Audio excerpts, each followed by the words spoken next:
Hello students. Study pillar के इस platform पर आप सभी का फिर से हार्दिक स्वागत। मेरा नाम गिरधर लाल और आप सभी को मेरा नमस्कार।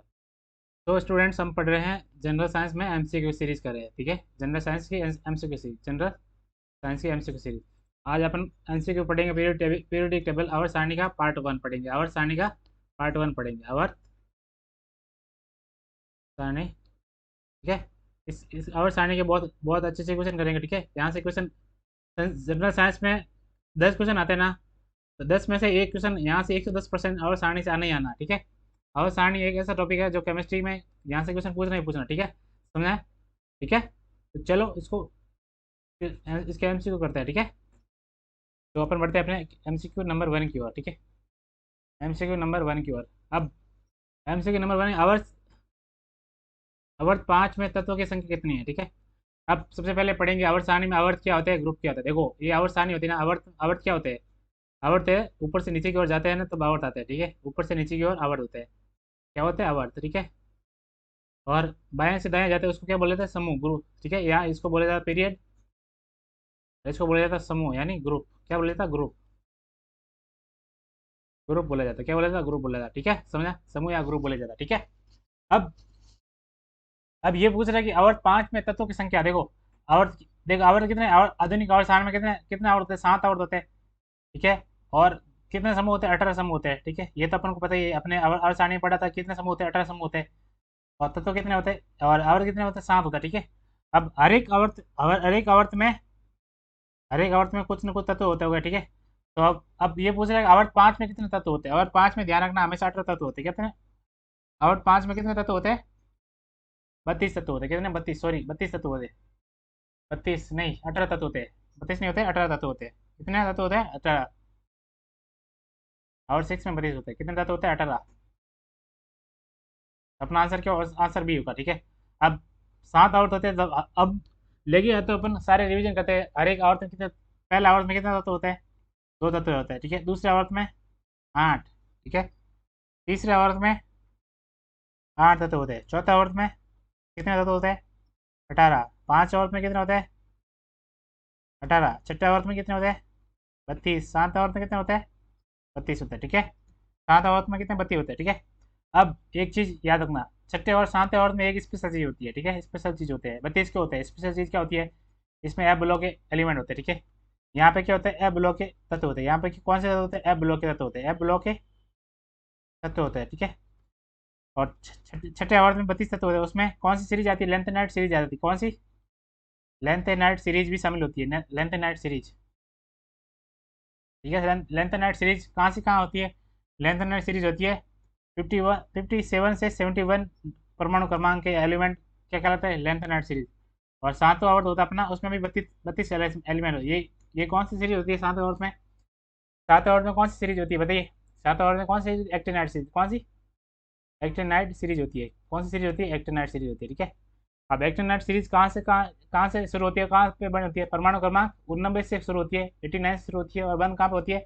103 पे बंद होती है। ठीक है, ये दोनों एफ ब्लॉक के एलिमेंट है। ये दोनों क्या है? एफ ब्लॉक के एलिमेंट है। एफ ब्लॉक के एलिमेंट है। ठीक है, अंतर संक्रमण धातु। क्या है? अंतर संक्रमण धातु। ठीक है, समझ आया? अब एक क्वेश्चन के बारे में आपने बहुत सारी चीजें रिपीट कर ली है। ठीक है, चलो अपन बढ़ते हैं अपने नेक्स्ट क्वेश्चन की ओर, क्वेश्चन नंबर 2 की ओर।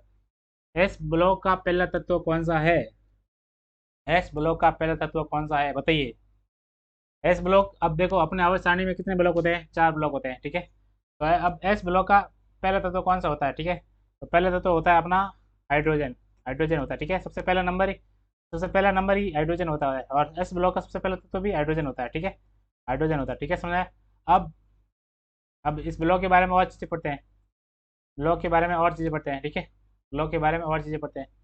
अब एस ब्लॉक। ठीक है, एस ब्लॉक में कौन कौन से ग्रुप होते हैं ये बताइए? एस ब्लॉक में ग्रुप, आवर्त सारणी ग्रुप कितने ग्रुप होते हैं? 18 ग्रुप थे।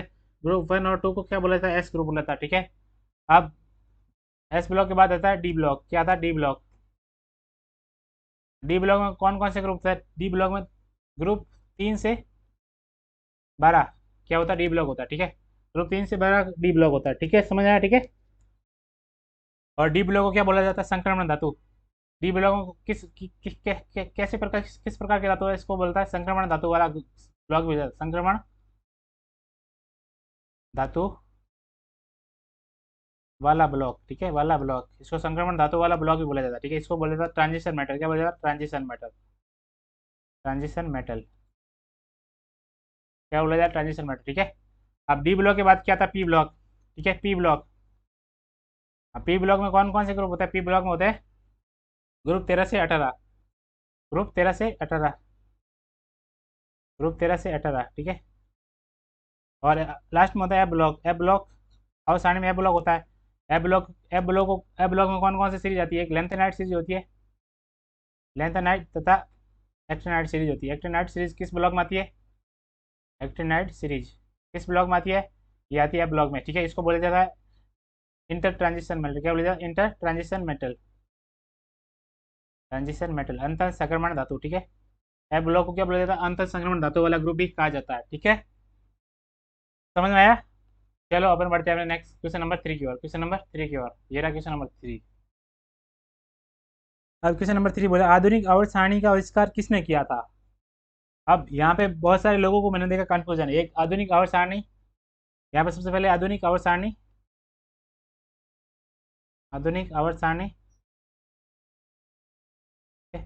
और ये एक होता है, ये एक होता है long form of periodic table.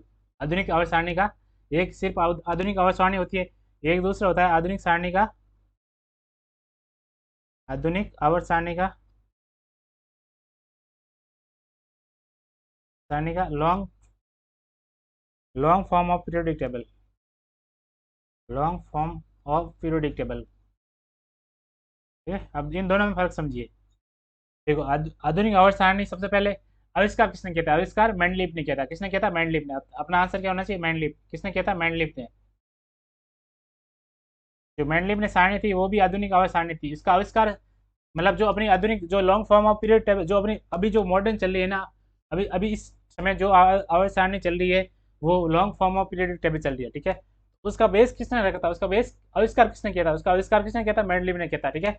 और इसका आविष्कार हेनरी मोजले ने किया था। किसने किया था? हेनरी मोजले ने। याद रखना, हेनरी मोजले ने, ठीक है। ठीक है, अब दोनों में फर्क समझना, ठीक है, दोनों का फर्क समझना, ठीक है। अब अब दूसरा, ठीक है, समझ में आया, ठीक है। तो अपना आधुनिक अवस्थानिक आविष्कार किसने किया? मैंडलीफ ने किया था, ठीक है। मैंडलीफ ने खोजा था, सबसे पहले किसने खोजा था? मैंडलीफ ने। उसके बाद धीरे धीरे उसमें इंप्रूवमेंट होता गया और लॉन्ग जो अपनी आधुनिक long form of period table बनी वो हेनरी मोजले ने बनाई थी। किसने बनाई थी? हेनरी मोजले ने, ठीक है। समझ में आया? चलो अपन बढ़ते हैं अपने नेक्स्ट क्वेश्चन का। क्वेश्चन नंबर 4, क्वेश्चन नंबर 4, आधुनिक आवर्त सारणी में कितने पीरियड और कितने समूह है, ठीक है। कितने पीरियड तथा कितने समूह है, ठीक है। पीरियड और समूह, पीरियड का मतलब आवर्त होता है, पीरियड का मतलब आवर्त। देखो मैंने आपको बार बार बोला है थ्योरी क्लास में, जो इंग्लिश वाले वर्ड इसको भी ध्यान रखो। देखो इस पीरियड को इन्होंने डायरेक्ट इसको इंग्लिश में पीरियड बोला जाता है, उन्होंने इसको डायरेक्ट क्वेश्चन में डायरेक्ट पीरियड लिख दिया, ठीक है। तो पीरियड और समूह कितने होता है, ठीक है। अब आपने सबसे पहले क्वेश्चन में ये पढ़ा था जो पीरियड पीरियड कौन से होते हैं, पीरियड यानी आवर्त कौन से होते हैं? ऊपर से नीचे की ओर जाता है उसको आवर्त बोला जाता है, ऊपर से नीचे की ओर, नीचे की ओर, ठीक है, आवर्त बोला जाता है, ठीक है। और बाएं से दाएं की ओर जाता है उसको समूह, बाएं से दाएं की ओर क्या बोला जाता है? समूह। बाएं से दाएं की ओर समूह बोला जाता है, बाएं से दाएं की ओर, ठीक है। इसको क्या बोला जाता है? समूह बोला जाता है। क्या बोला जाता है? समूह। समूह बोला जाता है कि नहीं बोला जाता? बोला जाता है, समूह बोला जाता है, ठीक है। समझा? ऊपर से नीचे की ओर आवर्त होता है और दाएं बाएं से दाएं की ओर समूह होता है, ठीक है। तो आधुनिक आवर्त सारणी में आवर्त कितने हैं? आवर्त कितने हैं? आवर्त ऊपर से नीचे जाने पर 7 आवर्त होता है, ठीक है, 7 आवर्त। और समूह कितने हैं? यानी समूह मतलब ग्रुप कितने हैं? 18। कितने ग्रुप है? 18 ग्रुप है कि नहीं है? है ना? तो अपना आंसर क्या होगा? 7 7 समूह हो गए और 18 ग्रुप हो गया, तो अपना ऑप्शन नंबर बी सही होगा, ठीक है। अपना ऑप्शन नंबर बी सही होगा, ठीक है। समझ आया? चलो अपन बढ़ते हैं अपने नेक्स्ट क्वेश्चन के। क्वेश्चन नंबर 5, क्वेश्चन नंबर 5, आधुनिक सारणी में और सारणी में लोहा तथा निकल कहाँ पाया जाता है, ठीक है। लोहा तथा निकल कहाँ पाया जाता है? लोहा तथा निकल कहाँ पाया जाता है? कहाँ पाया जाता है, ठीक है। अब देखो आधुनिक आवर्त सारणी की सबसे पहले फोटो देखते हैं अपन। ये रही अपनी आधुनिक आवर्त सारणी, ठीक है। ये रही अपनी आधुनिक आवर्त सारणी, ठीक है। अब लोहा तथा निकल देखो, लोहा लोहा लोहा का फॉर्मूला क्या होता है? Fe। और निकल का फॉर्मूला क्या होता है? निकल का फॉर्मूला क्या होता है? Ni। निकल का फॉर्मूला क्या होता है? Ni। लोहा तथा निकल होता है। अब ये लोहा तथा निकल की पोजीशन पूछ रहा है, ठीक है। तो लोहा निकल कहाँ था, ये रहा लोहा एपी, ये रहा निकल एन आई, ये वाला एन आई निकल है, ये वाला एफी लोहा है, ठीक है, ये वाला एफी लोहा है, ठीक है। अब बताइए कि ये अब कहाँ पे आ रहे हैं, अब क्वेश्चन में, अब डायरेक्ट क्वेश्चन पे चलते हैं वापस। क्वेश्चन है, आधुनिक अवस्था सारणी में लोहा तथा निकल कहाँ आ जाए, बाएं हाथ की ओर आईडी तीसरे रेखा, दाहिने हाथ की ओर मध्य। तो मध्य, मध्य निकल तथा लोहा, निकल तथा, यहाँ पे लिखिए निकल, निकल तथा लोहा, डी, डी ब्लॉक के तत्व है, निकल तथा लोहा लिखिए, निकल तथा लोहा, डी ब्लॉक के तत्व, किस ब्लॉक के तत्व है, डी ब्लॉक के तत्व है, डी ब्लॉक के तत्व है। कौन कौन से तत्व डी ब्लॉक के तत्व है, ठीक है। निकल तथा लोहा डी ब्लॉक के तत्व है, ठीक है। अब डी ब्लॉक के तत्व है, तो डी ब्लॉक कहाँ आते हैं, सबसे पहले एस ब्लॉक आता है, फिर डी ब्लॉक आता है, फिर पी ब्लॉक आता है, उसके बाद नीचे एफ ब्लॉक आता है। तो डी ब्लॉक मध्य में है, तो अपना आंसर क्या होगा, मध्य में, ठीक है, मध्य में, ठीक है। तो डी ब्लॉक, ठीक है, तथा डी ब्लॉक बहुत सारणी के मध्य में होता है, तथा डी ब्लॉक आवर्त सारणी के मध्य में पाया जाता है, आवर्त सारणी के मध्य होता है, मध्य में होता है। आवर्त सारणी अपने को दिमाग रखना है कि एस ब्लॉक कहाँ आता है, डी ब्लॉक कहाँ आता है, पी ब्लॉक कहाँ आता है, एफ ब्लॉक कहाँ आता है, ठीक है, ठीक है, समझ में। तब बाएं हाथ की ओर, बाएं हाथ की ओर मतलब लेफ्ट, लेफ्ट साइड क्या होता है, लेफ्ट साइड एस ब्लॉक होता है, ठीक है। यहाँ पर लिखिए बाएं हाथ की ओर एस ब्लॉक, बाएं हाथ की ओर एस ब्लॉक होता है, बाएं हाथ की, और कौन सा ब्लॉक होता है, एस ब्लॉक होता है, एस ब्लॉक होता है, ठीक है। आड़ी तीसरे तरीका ऐसा कुछ लेना, दाहिने हाथ की ओर कौन सा, दाहिने हाथ की ओर पी ब्लॉक होता है कि नहीं होता है, होता है ना, सबसे सबसे दाहिने, दाहिने हाथ की अब सारणी को वापस देखिए, देखो, ये रहा, देखो ये रहा एस ब्लॉक, ये क्या एस ब्लॉक है, ठीक है। ये पूरा पूरा डी ब्लॉक है, और ये पूरा पूरा बी पी ब्लॉक है, और ये एफ ब्लॉक है, ठीक है, ये अपना एफ ब्लॉक है, ठीक है। ये होगा एस, ये होगा डी, ये होगा पी, ये होगा एफ ब्लॉक, ठीक है। अब देखो, बाएं हाथ की ओर एस ब्लॉक हो गया, दाहिने हाथ की ओर बचा कौन, पी ब्लॉक ही होगा, ठीक है। दाहिने हाथ की ओर कौन सा ब्लॉक होगा, पी ब्लॉक होगा, तो यहाँ पे लिखिए दाहिने हाथ की ओर पी ब्लॉक होगा, दाहिने हाथ की ओर पी ब्लॉक होगा,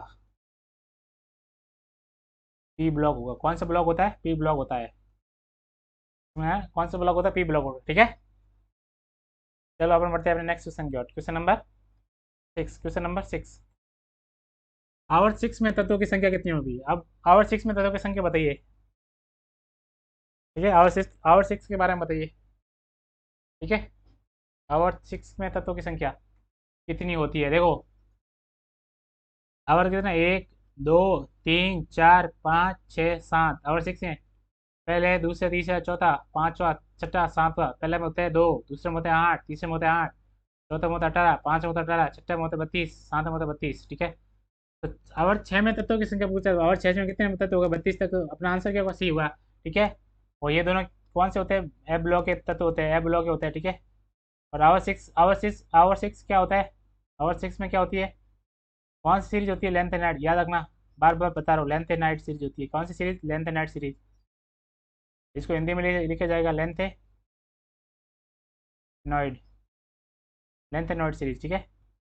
और आवर 7 में होता है एक्टिव नॉइड सीरीज, आवर 7 में क्या, अपने पहले क्वेश्चन में पढ़ा था, और फिर बता रहा हूँ बार बार, ठीक। आवर 6 में क्या, कौन सी सीरीज होती है, आवर 6 में कौन सी सीरीज होती है, एक्टिनाइट सीरीज होती है, कौन सी सीरीज होती है, एक्टिनाइट, एक्टिनाइट सीरीज होती है, ठीक है, एक्टिनाइट सीरीज होती है, ठीक है, समझा, ठीक है। और लेंथ नाइट कितना, 57 से 71 परमाणु क्रमांक था, लेंथ, ठीक है। देखो अपने क्वेश्चन नंबर 6 छोड़ दिया, इसको वापस क्वेश्चन नंबर 7 पहले अटेम्प्ट किया, क्वेश्चन संख्या 6 छोड़िए थे आप, इसको वापस अटेम्प्ट, और सारणी में सबसे कम प्रतिक्रियाशील तत्व कौन से है, ठीक है। इसका मतलब क्या कि आवर्त सारणी में ऐसा कौन सा ग्रुप है, या कौन सा ऐसा समूह है, या कौन सा ऐसा आवर्त है जिसमें सबसे कम क्रियाशील तत्व रहता है, ठीक है। तो मैंने क्या बताया था, आवर्त 18, आवर्त 18 के बारे में याद कीजिए, ठीक है, आवर्त 18 है, आवर्त 18, उसको क्या बोला जाता है, नोबल गैस, उत्कृष्ट गैस समूह बोला जाता है, उसको उत्कृष्ट गैस समूह भी कहा जाता है, आवर्त 18 नहीं, आवर्त 18 नहीं, सॉरी, आवर्त 18 नहीं, ग्रुप 18, समूह 18, आवर्त तो साथ ही होते, समूह 18 उत्कृष्ट गैस, ठीक है। उत्कृष्ट गैस बोला जाता है, उत्कृष्ट गैस वाला समूह बोला जाता है, इसको नोबल गैस बोला जाता है। क्या बोला, नोबल गैस। ठीक है, ये किसी ऐसी ऐसी ये किसी भी कंडीशन में किसी भी तत्व के साथ रिएक्शन नहीं करता है। ठीक है, तो इनको क्या बोला जाता है, नोबल गैस बोला जाता है। ये बोला कि सबसे कम क्रियाशील मतलब सबसे कम रिएक्शन करते हैं। ठीक है, सबसे कम रिएक्शन कर ले तभी सबसे कम क्रियाशील हो गए। तो उत्कृष्ट गैसें ऐसी गैसी हैं जो सबसे कम क्रियाशील होती है। ठीक है, तो अपना आंसर क्या होगा, ऑप्शन नंबर डी होगा। ठीक है, अपना आंसर ऑप्शन नंबर डी होगा। ठीक है, तो यहाँ पे लिखिए, यहाँ पे लिखते हैं, यहाँ पे लिखिए उत्कृष्ट गैसें, यहाँ पे लिखिए सबसे कम। ठीक है, अब उत्कृष्ट गैसों में कौन कौन सी गैसें आते हैं, कौन कौन सी गैसें आती है। ठीक है, अब इसमें सबसे पहले आती है हीलियम, उसके बाद नियॉन, उसके बाद ऑर्गन, उसके बाद क्रिप्टॉन, उसके बाद जीनॉन एक्सी, उसके बाद रेडॉन। ठीक है, ये कैसे नोबल गैसें है। ठीक है, ये बहुत कम क्रियाशील होती है, बहुत बहुत बहुत ही हाई टेम्परेचर या बहुत ही हाई लो प्रेशर या हाई प्रेशर पे रिएक्शन करती है। ठीक है, जो वातावरण है ना, उस कंडीशन में ये रिएक्शन ही नहीं करती है। ठीक है, रिएक्शन ही नहीं करती है। बहुत जगह ऐसी ऐसी जगह होती है जहाँ पर ऑर्गन गैस भरी जाती है। ठीक है, ऑर्गन गैस इसलिए इसलिए भरी जाती है कि वहाँ पर कोई रिएक्शन नहीं हो। ठीक है, समझ आया। ठीक है, अब क्षार धातु कौन से ग्रुप होता है, क्षार धातु एस ब्लॉक में फर्स्ट ग्रुप, एस ब्लॉक का फर्स्ट ग्रुप क्या होता है, क्षार क्षार धातु है। फर्स्ट ग्रुप क्षार धातु है। क्षार प्रति धातु या क्षार मर्द धातु, इसको क्षार को कभी कभी क्षार बोला जाता है। ठीक है, यहाँ पर क्षार होगा। ठीक है, क्षार की जगह क्षार होगा। ठीक है, क्षार प्रति धातु या क्षार मृदा धातु, इसको ऐसे लिखा जाएगा, वापस से ऐसा लिखा जाएगा, क्षार मृदा धातु, क्षार मृदा धातु। ठीक है, क्षार मृदा धातु कौन सी होगी, एस ब्लॉक में दूसरा ग्रुप होता है ना, वो क्षार मृदा धातु होगा। एस ब्लॉक का दूसरा ग्रुप, एस ब्लॉक का सेकंड ग्रुप क्या होता है, सेकंड ग्रुप होता है क्षारीय मृदा धातु। ठीक है, संक्रमण धातु के कौन से होते हैं। ठीक है, डी ब्लॉक की धातु कैसे कहलाती है, संक्रमण धातु कहलाती है। ठीक है, डी ब्लॉक की धातु है संक्रमण धातु कहलाती है। क्या कहते हैं, संक्रमण धातु कहलाती है।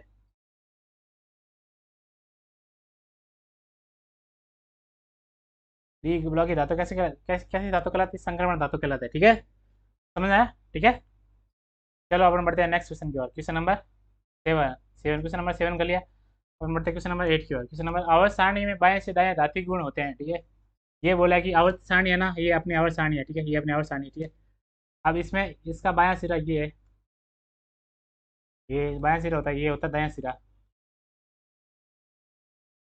ये पूछ रहा है कि आवर्त सारणी में बाएं से दाएं जाने पर धातुओं के गुण में, धात्विक गुण में मेटेलिक, धात्विक गुण का मतलब मेटेलिक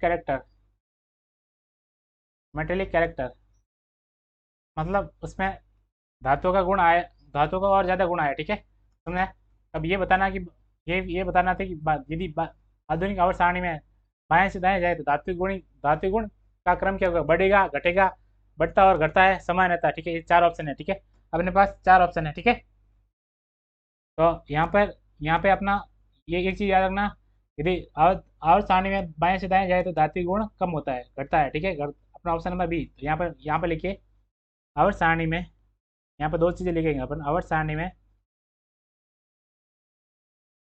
बाएं से दाएं दाएं जाने पर, बाएं से दाएं मतलब लेफ्ट टू राइट जाने पर धात्विक गुण में कमी आती है, धात्विक गुण में कमी आती है, यानी घटता है, गुण में कमी आती है। ठीक है, कमी आती है। ठीक है, आती है, समझा। और एक चीज इसके साथ और लिखिए, आवर्त सारणी में ऊपर से नीचे जाने पर, ऊपर से नीचे जाने पर यानी आवर्त में ऊपर से नीचे मतलब टॉप टू बॉटम नीचे जाने पर धात्विक गुणों में वृद्धि होती है, धात्विक गुण बढ़ते हैं। ठीक है, धात्विक गुण बढ़ते हैं। ठीक है, बढ़ते हैं, धात्विक गुण बढ़ते हैं, ऊपर से नीचे जाने पर धात्विक गुण बढ़ते हैं। ठीक है, समझ में आया। अपन बढ़ते हैं अपने नेक्स्ट क्वेश्चन के, क्वेश्चन नंबर 9। ये रहा क्वेश्चन नंबर 9। निम्नलिखित गैस में से आवर्त सारणी में सबसे हल्की गैस कौन सी, सबसे हल्की गैस पूछ रहा है। ठीक है, हल्की गैस का मतलब, हल्की गैस का मतलब जिसका जिसका भार कम हो, जिसका भार कम हो, जिसका भार कम हो, इसका भार कम हो, ठीक है। भार कम हो मतलब भार कम हो मतलब परमाणु भार से होगा, ठीक है। अब ये पूछ रहा है कि सबसे कम परमाणु भार किसका होगा आधुनिक आवर्त सारणी में। और ये चार चीजें बोलेगी। सबसे पहले अपन देखते हैं अरे अरे का परमाणु भार क्या होता है। देखो oxygen oxygen oxygen oxygen gas के रूप में रहती है, O2 के फॉर्म में रहती है। O2 का परमाणु भार कितना होता है? 36। ऑक्सीजन का परमाणु भार कितना? 16 होता है। दोनों का क्या होगा? दो ऑक्सीजन का भार 32 होगा। मैथेन क्या होगा? मैथेन का फॉर्मूला क्या होता है? CH4। CH4 मतलब C12 होता है और हाइड्रोजन का भार 1 होता है। तो हाइड्रोजन 4 है तो C12 4 16, तो इसका परमाणु भार 16 होगा, ठीक है। नाइट्रोजन N2 के रूप में रहता है। एक नाइट्रोजन का भार 7 होता है, तो नाइट्रोजन गैस का भार 14 ग्राम 14 होगा, ठीक है। हाइड्रोजन H2 के रूप में रहता है, ठीक है। एक हाइड्रोजन का भार 1 होता है, दो हाइड्रोजन का भार 2 होगा, ठीक है। अब मैंने चारों चारों चारों ऑप्शन के परमाणु भार आपको बता दिए, ठीक है। अब आपको बताना है कि सबसे हल्की गैस कौन सी होगी। सबसे हल्की गैस हाइड्रोजन होती है, ठीक है। इन चारों में दी गई ऑप्शन में सबसे हल्की गैस कौन सी होगी? हाइड्रोजन होगी, ठीक है। समझ आया? चलो अपन बढ़ते हैं अपने नेक्स्ट क्वेश्चन की ओर। Question number 10। निम्नलिखित में से किसने सबसे पहले तत्वों का आवर्त सारणी में वर्गीकृत किया था, ठीक है। सबसे पहले तत्वों का आवर्त सारणी में वर्गीकृत किया था। ऐसे आवर्त सारणी में सबसे पहले किसने वर्गीकृत किया था? किसने वर्गीकृत किया था? बताइए बताइए, सबसे पहले किसने वर्गीकृत किया था? सबसे पहले किसने वर्गीकृत किया था? तो सबसे पहले किसने आवर्त सारणी की खोजी किसने की थी? मेंडलीफ ने। मेंडलीफ ने की थी, ठीक है। तो सबसे पहले तत्वों का आवर्त सारणी में वर्गीकृत किसने किया था? मेंडलीफ ने किया था, ठीक है। यहाँ पे लिखिए सबसे पहले तत्वों का आवर्त सारणी में वर्गीकरण किया था। वर्गीकरण किया था, ठीक है। समझा? अब दूसरे वैज्ञानिक का नाम है लवजियर। अब लवजियर के बारे में बताइए। Antoine L लवजियर। इसको क्या बोला जाता है? इसको रसायन विज्ञान का फादर ऑफ केमिस्ट्री बोला जाता है। इसको फादर ऑफ केमिस्ट्री बोला जाता है, ठीक है। रसायन विज्ञान का जनक बोला जाता है। इसको क्या बोला जाता है? रसायन विज्ञान का जनक। रसायन विज्ञान का जनक कहा जाता है। जनक कहा जाता है, ठीक है। एंटोनी लेविसियर को रसायन विज्ञान का जनक कहा जाता है, ठीक है। अब न्यूलैंड कौन थे? इसने कौन से नियम दिए थे न्यूलैंड का? अपने उसने न्यूलैंड का अष्टक नियम दिया। कौन सा नियम देता है? अष्टक का नियम किसने दिया था? अष्टक का नियम किसने दिया था? न्यूलैंड ने दिया, ठीक है। अब न्यूलैंड ने दिया था, ठीक है। अब अष्टक का नियम को थोड़ा और रिवाइज कर लेते हैं। अष्टक का नियम क्या था उसके बारे में पढ़ते हैं। अष्टक का नियम को रिवाइज करते हैं, ठीक है। अब अष्टक का नियम के बारे में बताते बताइए बताइए, ठीक है। अब सबसे पहले बताइए अष्टक के नियम में कितने एलिमेंट थे? तो 56 तत्व थे, ठीक है। यहाँ पे लिखे अष्टक के नियम में 56 तत्व शामिल थे। 56 तत्व शामिल थे। याद कीजिए मैंने क्या बताया? 56 तत्व शामिल थे, ठीक है। समझा, ठीक है। अब दूसरा क्या होता है, ठीक है। अष्टक का नियम केवल 17 तत्वों पर लागू हो। अष्टक का नियम केवल 17 तत्वों पर ही लागू हुआ था। 17 तत्वों पर ही लागू होता था। 56 में से 17 तत्वों पर ही लागू होता। जब अष्टक ने न्यूलैंड ने अष्टक का नियम दिया उस समय कितने तत्व थे? 56 तत्व थे। बट अष्टक का नियम कितने तत्वों पर लागू होता? 56 तत्व 17 तत्वों पर ही लागू हुआ था। 17 तत्वों पर ही लागू हुआ था। बस लास्ट तत्व कौन सा था? कैल्शियम तक लागू होता। कैल्शियम तक लागू होता, ठीक है। अब लास्ट लिखिए इसमें, ठीक है। अब अष्टक के नियम का न्यूलैंड के अष्टक के नियम का लास्ट तत्व कौन था? अष्टक के नियम का लास्ट तत्व कौन सा था? थोरियम था, ठीक है। कौन था? थोरियम। याद करना, ये पूछा गया क्वेश्चन है कि अष्टक के नियम का लास्ट तत्व कौन सा था? थोरियम था। ये रेलवे में पूछा गया क्वेश्चन है, ठीक है। इसको याद रख देना। अब यहाँ पर भी पूछा जा सकता है, ठीक है। और कितने आवर्त थे अष्टक के नियम में? कितने आवर्त थे? 5। समूह कितने थे? 7, ठीक है। समझ आया? ये अपना आंसर होगा, ठीक है। ठीक है, तो चलो बच्चों आज की डीपीपी क्लास यही ख़त्म करते हैं। एक और डीपीपी क्लास होगी आवर्स आने की, ठीक है। तो ओके ओके, आप सभी का बहुत बहुत धन्यवाद इस क्लास को अटेंड करने के लिए, ठीक है। Okay, bye student.